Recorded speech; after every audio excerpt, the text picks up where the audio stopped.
2월 28일 주일 예배 말씀을 시작하겠습니다. 오늘 말씀은 민수기 21장 21절로 26절 말씀입니다. 21절에서 26절까지 말씀을 읽어드리겠습니다. 이스라엘이 아모리 왕 시온에게 사신을 보내어 이르되 우리에게 당신의 땅을 지나가게 하소서. 우리가 밭에든지 포도원에든지 들어가지 아니하며 우물물도 마시지 아니하고 당신의 지경에서 다 나가기까지 왕의 큰 길로만 지나가리이다 하나 시온이 이스라엘이 자기 영토로 지나감을 용납지 아니하고 그의 백성을 다 모아 이스라엘을 치러 광야로 나와서 야하스에 이르러 이스라엘을 치므로 이스라엘이 칼날로 그들을 쳐서 무찌르고 그 땅을 아르논에서부터 야복까지 점령하여 암몬 자손에게까지 미치니 암몬 자손의 경계는 견고하더라. 이스라엘이 이같이 그 모든 성읍을 빼앗고 그 아모리인의 모든 성읍 헤스본과 그 모든 촌락에 거주하였으니 헤스본은 아모리인의 왕 시온의 도성이라. 시온이 그전 모압 왕을 치고 그의 모든 땅을 아르논까지 그의 손에서 빼앗았더라. 아멘. 지금 이스라엘 백성들이 우회 길을 걷고 있습니다. 말이 우회 길이지 굉장히 고통스러운 길이었습니다. 원래 가는 길보다 훨씬 멀었고요, 거칠었습니다. 원래 이스라엘 백성들은 왕의 대로라는 큰 길을 걷고 있었습니다. 당시 무역로였는데요, 요즘 말로 하면 고속도로 비슷한 것입니다. 그런데 에돔 지역에서 길이 막혔습니다. 에돔 사람들이 통과하기를 허락지 않았기 때문입니다. 결국 에돔을 빙 둘러서 우회해야 했습니다.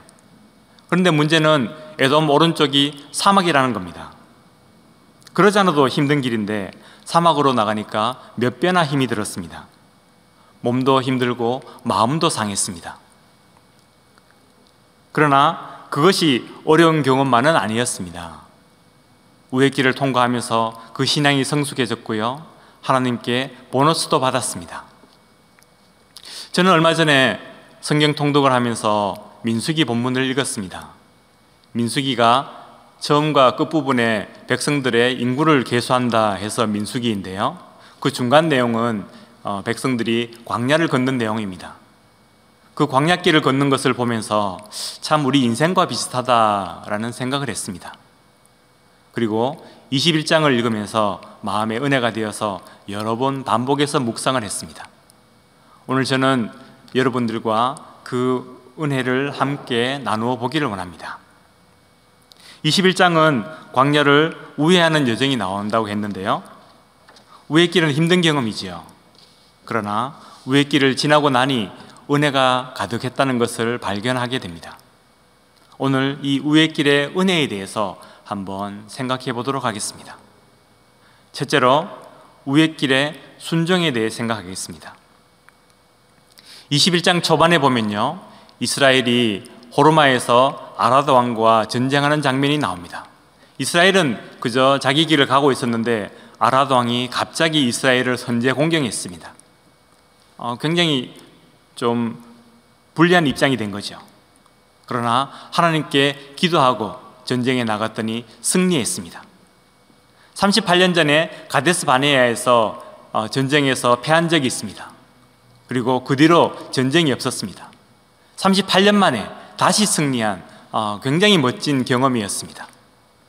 그리고 나서 에돔 지역으로 들어가게 되었습니다. 에돔을 통과해야 되는데 에돔 왕이 거절했습니다. 방금 전쟁에서 승리한 경험이 있으니까 지금도 다시 전쟁해 볼 만하지 않겠습니까? 그런데 하나님께서는 그것을 허락지 않으셨습니다. 그들과 싸우지 말라 하셨습니다. 결국은 에돔 지역을 빙 돌아서 우회하는 길을 가게 되었습니다. 다시 생각해 봅시다. 처음에 아라드 왕과 전쟁한 것이 어떻게 전쟁한 것입니까? 민수기 21장 3절 보십시오. 여호와께서 이스라엘의 목소리를 들으시고 가나안 사람들을 그들의 손에 넘기심에 그들과 그들의 성읍을 다 멸하니라 했습니다.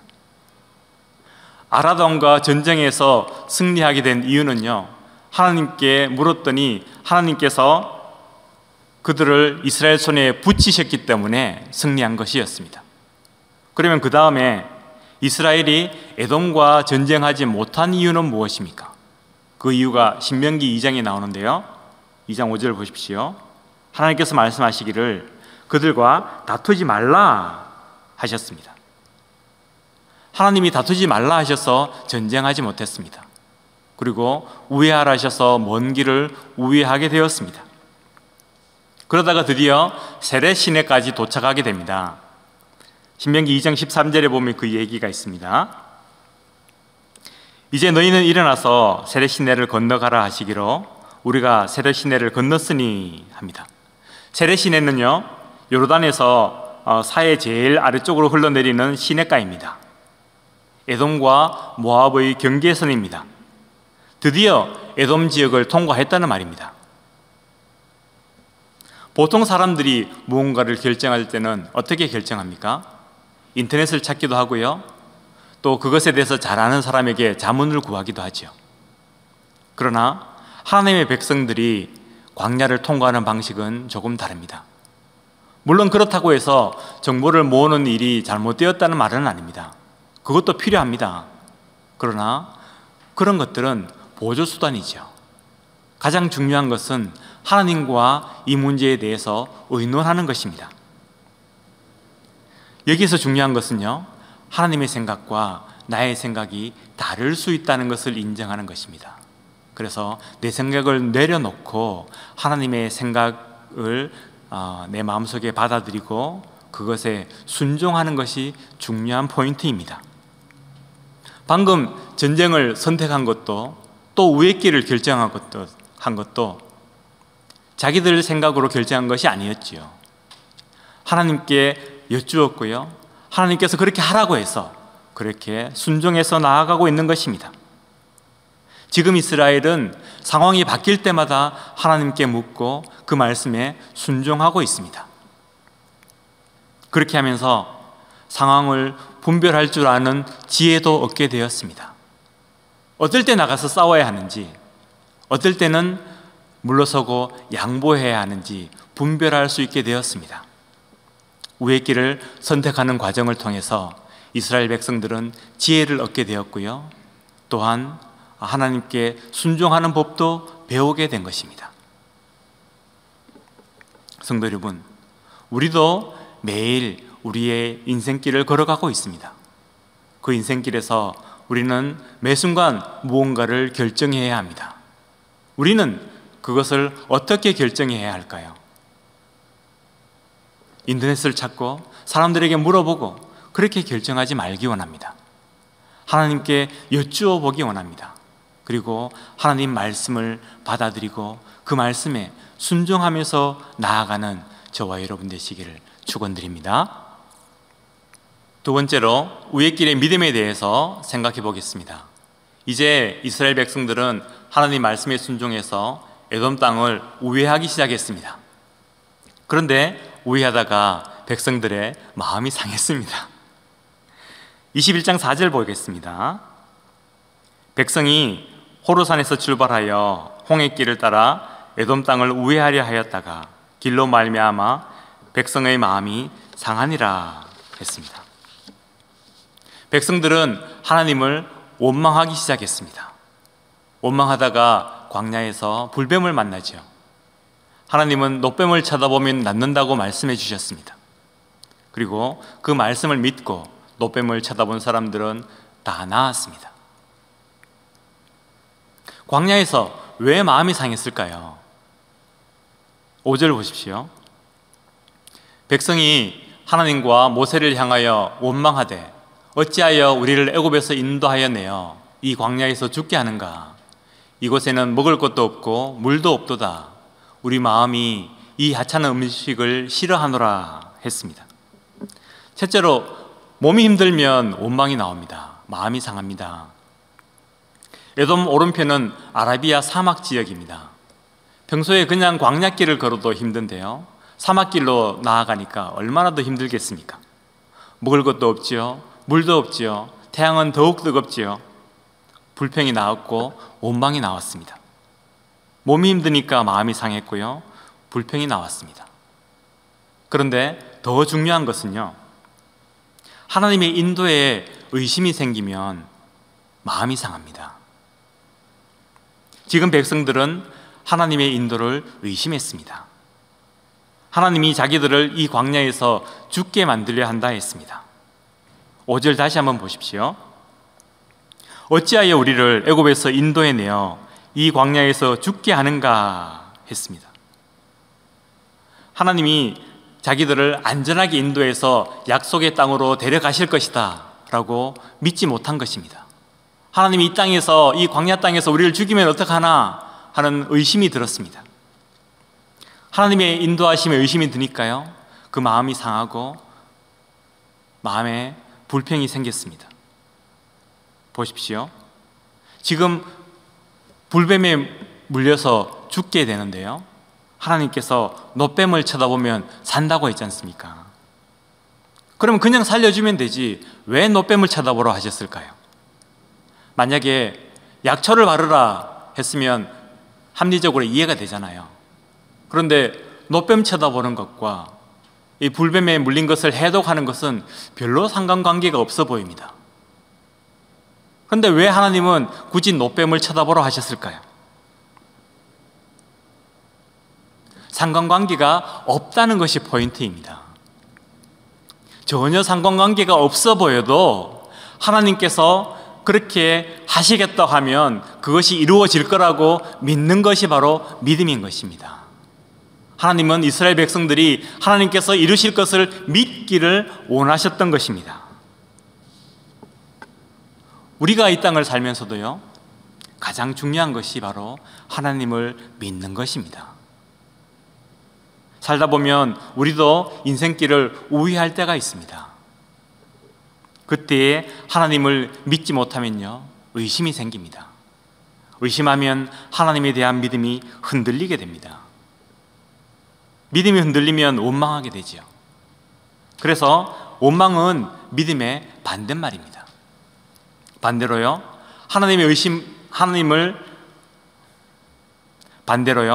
하나님의 인도하심을 굳게 믿게 되면 어려운 상황이 와도 흔들리지 않습니다. 원망하지 않습니다. 작년 이맘때에 렌트 기한이 다 되었었습니다. 저희 집을 이사해야 됐습니다. 그때 아이들이 기숙사로 떠나고 아내와 저 두 식구만 남아 있었습니다. 그래서 렌트비를 좀 세이브하자 해서 투베드룸을 가기로 의논했습니다. 원래는 3베드에 살았는데 이제 투베드룸으로 가려고 했던 거죠. 집을 구하려고 하는데 투베드룸이 구해지지가 않습니다. 하나님께 기도했습니다. 기도해도 구해지지가 않습니다. 눈물로 기도하기 시작합니다. 눈물로 기도해도 구해지지가 않습니다. 그러니까 아내가 급기야 하나님께 불평하기 시작합니다. 아니 하나님, 평소에 힘든 일도 많은데 이 렌트 구하는 것까지 이렇게 기도하게 하십니까? 이런 일 가지고도 눈물로 기도하게 하십니까? 그리고 눈물로 기도하는데 왜 안 들어주십니까? 하고 불평했습니다. 그러던 어느 날 저희 집 주변에 3베드룸이 나왔습니다. 그 집으로 이사를 하게 되었습니다. 평소에 저희들이 내고 있는 렌트비보다 100불이 비쌌습니다. 원래 계획은 집값을 줄이는 게 목표였는데 평소보다 더 비싼 집값을 치르고 이사를 가게 되었습니다. 그런데요, 그런 와중에 코비드가 심해졌고요, 아이들이 다시 집으로 돌아오게 되었습니다. 어느 날 아내가 설거지를 하다가 아하, 그렇구나 라고 탐복하기 시작했습니다. 하나님이 아셨네. 하나님이 우리 네 식구에게 투베드 가면 안 된다는 걸 아셨네. 우리가 투베드로 이사 갔으면 이 팬데믹에 이 네 식구가 거기서 어떻게 살았겠어. 우리 기도 안 들어주신 것이 가장 좋은 응답이셨네. 너가 최선이었네. 100불을 더 주더라도 3베드로 이사 온 것이 가장 최선의 선택이었네. 하나님이 우리 기도에 노하신 것에 빅피처가 있었네. 아내가 탐복을 하였습니다. 물론 아내가 말한 것 중에 우리가 평소에 모르던 것이 없습니다.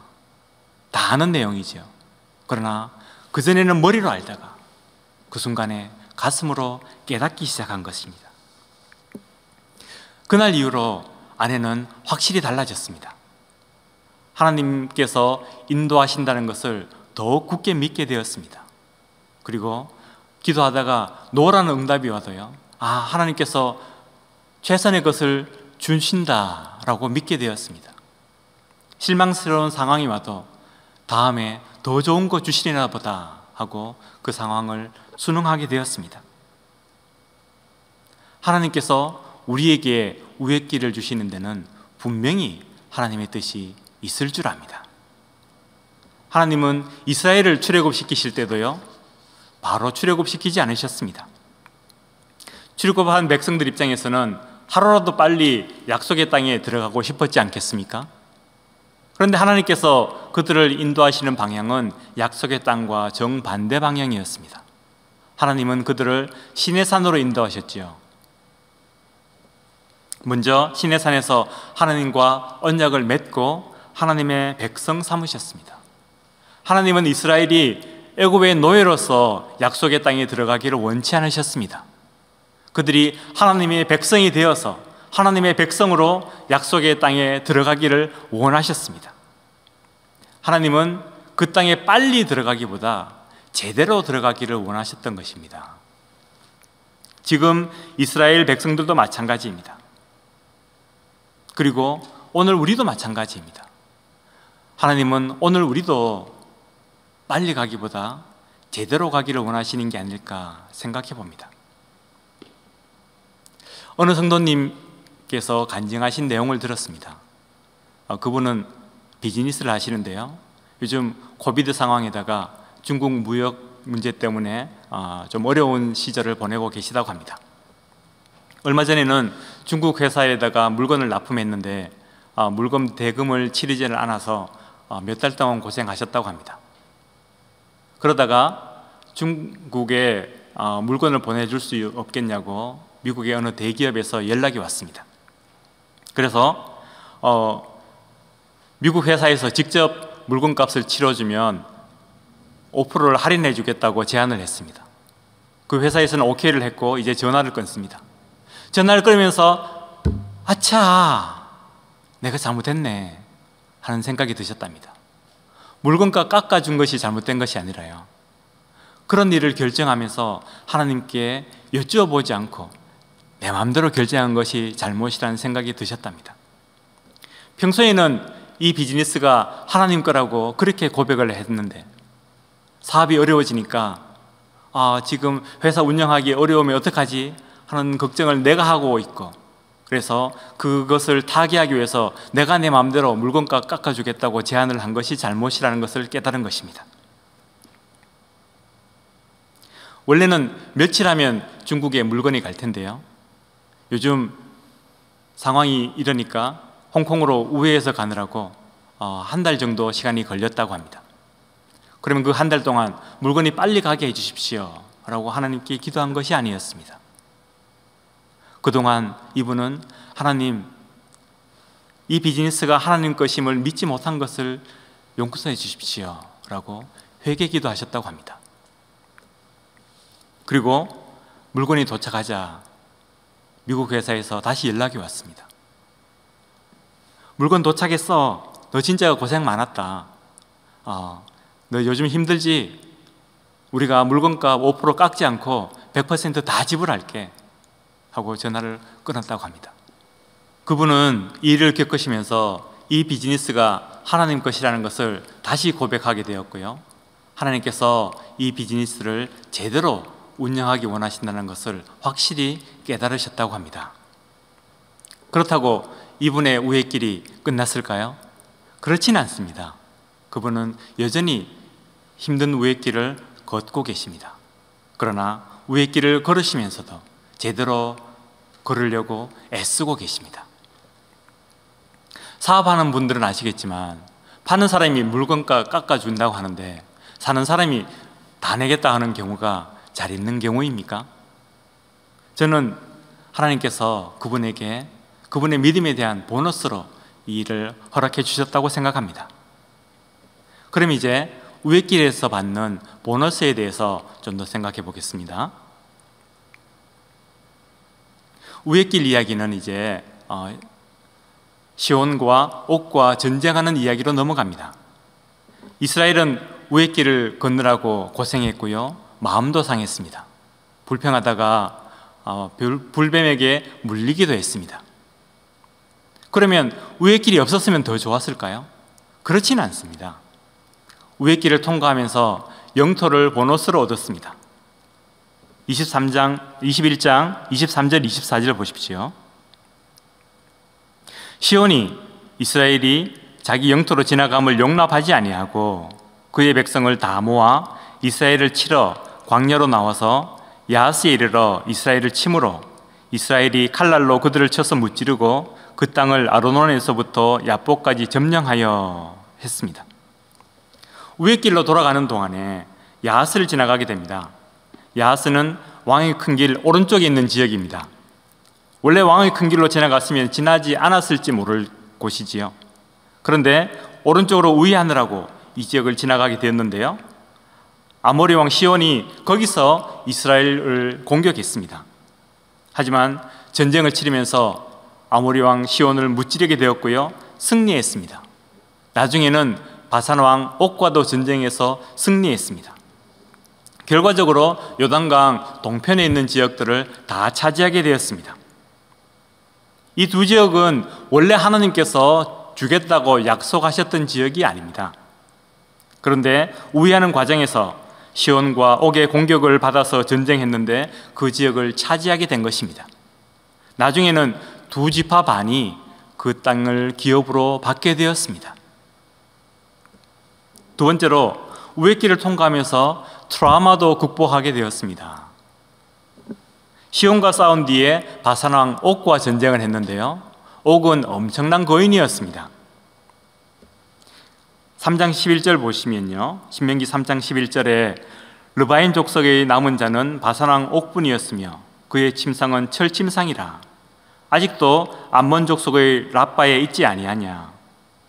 그것을 사람의 보통 규빗으로 재면 그 길이가 9규빗이요 너비가 4규빗이라 했습니다. 얼마나 큰 거인인지 침대가 9규빗이라 합니다. 한 규빗이 한 45cm 정도 되거든요. 그러니까 길이가 9규빗이면 4m입니다. 넓이가 4규빗이면 1.8m입니다. 엄청나게 큰 거인이지 않습니까? 38년 전에 이스라엘 백성들이 가데스 바네아에서 무슨 일이 있었습니까?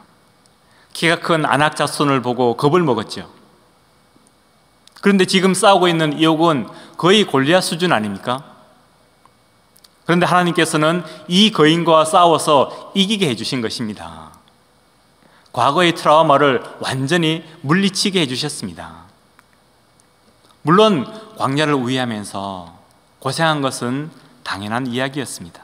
고생 안 했다고 얘기할 수는 없습니다. 광야길은 고생길이었습니다. 누구나 당장 내 앞에 계획이 틀어지고 상황이 나빠지면 마음이 힘들 수 있습니다. 사실 저도 금세 원망하고 불평하는 마음이 생길 것 같습니다. 하지만 이스라엘은 그 우회 길을 믿음으로 순종하며 나아갔습니다. 어려움을 겪기는 했지만 그 길을 잘 통과했습니다. 그럴 때에 하나님께서 그 길에 대한 보너스도 주시는 것을 우리는 보게 됩니다. 우회 길 뒤에 하나님께서는 가장 좋은 것을 덤으로 주셨습니다. 영토도 얻었고요, 트라우마도 극복하게 되었습니다. 돌아가는 길 같아도 지나고 나서 보니까 너무 좋은 것이었다는 것을 깨닫게 되는 것이죠. 사랑하는 성도 여러분, 요즘 우리는 1년 가까이 코비드 상황을 지내고 있습니다. 저와 여러분도 우회 길을 걷는 것은 힘든 길인 것 같습니다. 그러나 힘들기만 할까요? 우회 길에서 하나님께서 베풀어 주시는 은혜는 어떤 것인지 우리 한번 헤어보는 사람들이 되어보기 원합니다. 제가 요즘 산호세 이평원을 섬기고 있는데요, 산호세 이평원에 강모 부목자님이 계십니다. 그분이 최근 확신의 삶 공부를 하고 계십니다. 그분이 예전 같으면 확신의 삶 공부를 하지 못하셨을 거라고 합니다. 예전에는 출퇴근을 하는데 출퇴근길이 너무 오래 걸려서 확신의 삶 공부하는 시간을 내기가 어려웠을 거라 하셨습니다. 그런데 요즘은 집에서 근무하니까 출퇴근하는 시간을 세이브하니까 그 시간에 공부를 해보자 해서 확신의 삶 공부를 시작하셨다고 합니다. 그런데 공부를 하면서 이분이 은혜를 받고 계십니다. 예전에는 교회에서의 나와 직장에서의 나가 다른 것이 전혀 불편하지 않으셨다고 합니다. 그런데 확신의 삶 공부를 하면서 그것이 불편해지기 시작했습니다. 요즘은 회사 일을 하면서도 예수님께서 나를 주관하신다는 사실을 기억하며 살려고 애쓴다고 하십니다. 또 평소에는 바빠서 큐티하기가 어려웠는데요, 확신의 삶 공부에서 큐티를 하는 부분이 있으니까 큐티를 다시 시작하셨다고 합니다. 그런데 요즘 큐티 책을 열면 말씀이 나를 기다리고 있는 것 같은 그런 느낌이 들 정도로 큐티에 은혜를 받으신다고 합니다. 큐티를 하면서 하루는 하나님, 저 회사에서 칭찬 좀 받게 해주세요, 이렇게 기도를 하셨는데요, 며칠 뒤에 회사 친구와 전화 통화를 하게 되었습니다. 근데 그 친구가 뜬금없이 요즘 높은 사람들이 너 일 잘한다고 칭찬이 자자해 라고 얘기해 주는 것입니다. 하나님이 내 기도를 들어주셨구나 하는 마음이 들어서 너무 감사했다고 합니다. 코비드로 우회길을 걷고 있긴 하지만요, 집에서 일하느라고 근무 시간이 점점 더 늘어나고 있긴 하지만요, 확신의 삶 공부를 통해서 하나님과 더욱 친밀하게 교제하는 은혜를 누리고 있습니다. 우회길을 가면 힘든 것이 사실이죠. 우회길을 가는데 힘 안 든다고 하면 그것은 진실이 아닐 수도 있습니다. 그러나 우회한다고 해서 반드시 부족한 인생을 사는 것은 아닙니다. 여러분, 우리 시편 23편 잘 알지 않습니까? 여호와는 나의 목자시니 내게 부족함이 없으리로다 라고 고백합니다. 23편도 배경이 광야잖아요. 저는 어릴 때 23편이 다윗이 목동인 시절에 적었지 않을까 생각했었는데요, 나중에 알고 보니까 굉장히 많은 학자들은 다윗이 노년에 이 시를 지었다고 생각합니다. 다윗이 노년에 자기 과거를 돌아보면서 하나님이 내 목자 되어주셔서 내게 부족함이 없었다라고 그렇게 회상하는 것이라 말합니다. 그런데 보십시오, 다윗에게 진짜로 부족함이 없었을까요? 아니요. 그는 부족함이 많은 인생이었습니다. 처음에 사무엘이 아들들을 다 불러 모아라 했을 때 다윗은 그 아들 숫자에 들지도 못했습니다. 혼자 광야에 나가서 양을 치고 있었습니다. 나중에 결혼을 했는데요, 장인이 자기를 죽이려고 수년 동안 쫓아다녔습니다. 그러고 나서 겨우 왕이 되었지요. 그런데 왕이 되고 나니까 자식이 자기를 죽이려고 반역을 일으킵니다. 그는 부족함이 많은 인생이었습니다. 그런데 왜 노년의 다윗은 자기에게 부족함이 없다고 고백할까요? 그냥 신앙 좋은 척 하는 것일까요? 아닙니다. 순간순간 부족함이 닥쳤지만 그런 순간마다 하나님께서 인도해 주셨고 또 역사해 주셨기 때문입니다. 그래서 그 부족함을 해결해 주셨기 때문입니다. 그래서 부족함이 없어지는 경험을 한 것입니다. 광야에서 양이 풀을 뜯는 것도 한번 다시 보십시오. 광야이기 때문에 모든 곳이 풀에 있지 않습니다. 그래서 풀이 듬성듬성 있습니다. 그래서 이쪽에서 풀을 뜯고 저쪽으로 옮길 때에 어떨 때는 험한 골짜기를 지나야 할 때도 있습니다. 그러나 양이 목자를 잘 따라가기만 하면 목자는 양을 안전하게 그 사망의 음침한 골짜기를 통과하게 해주는 것이지요. 그리고 그 길을 통과하고 나면 다시 쉴만한 물가로 푸른 초장으로 나가게 되는 것입니다. 하나님은 왜 우리에게 우회길을 주시고 사막길로 고생길로 가게 하실까요? 우리는 그 질문에 다 답할 수는 없습니다. 그러나 하나님께서는 분명히 그것을 통한 뜻이 있을 것이라고 생각합니다. 그리고 반드시 다시 좋은 길로 회복시켜 주실 줄 믿으시기 바랍니다. 이제 말씀을 맺겠습니다. 이스라엘에게 우회길의 여정은 분명히 힘든 것이었습니다. 그러나 그것이 나쁜 것만은 아니었습니다. 과정이 힘들긴 했지만 거기서 은혜를 받았고요, 보너스도 얻었습니다. 우리도 살다 보면 우회길을 걸을 때가 있습니다. 어떤 분에게는 코비드 상황이 우회길일 수도 있고요, 어떤 분에게는 건강이 우회길일 수도 있습니다. 우리 모두에게는 우회길이 있습니다. 여러분의 우회길은 무엇입니까? 그리고 그 길을 어떻게 걷고 계십니까? 이 우회길을 통과하면서 하나님께 얻기 원하는 은혜는 어떤 것입니까? 우리도 우리 눈앞의 일들을 하나님께서 무슨 뜻으로 보여주시고 계신지 금방금방 알아차리기는 힘들 수 있습니다. 그러나 다 이해하지 못하도 결국은 모든 것이 합력하여서 선을 이룰 것을 굳게 믿기 원합니다. 그리고 우리도 우리 눈앞의 상황에 대해서 하나님께서 해결해 주실 것이라는 새로운 시각과 새로운 자세를 가지기 원합니다. 하나님께서 이끄시는 길에 대한 새로운 희망도 품으시기 원합니다. 하나님이 앞으로 우리에게도 요단 동편을 허락해 주실 줄 믿습니다. 그래서 우회하는 광야길이라도 기쁨으로 나아가고 믿음으로 나아가고 순종하며 나아가는 저와 여러분 되시기를 간절히 축원드립니다. 기도하시겠습니다. 사랑의 아버지 하나님, 오늘 저희들에게 우회길의 은혜에 대해서 말씀해 주시니 감사합니다. 저희들이 그 길을 다 이해하지 못할지라도 기쁨으로 순종하게 하시고 믿음으로 어려움을 극복하며 나아가게 해주시옵소서. 그래서 하나님께서 주시는 보너스도 받아 누리는 은혜를 허락해 주시기 간절히 원하옵나이다. 예수님 이름으로 기도합니다. 아멘.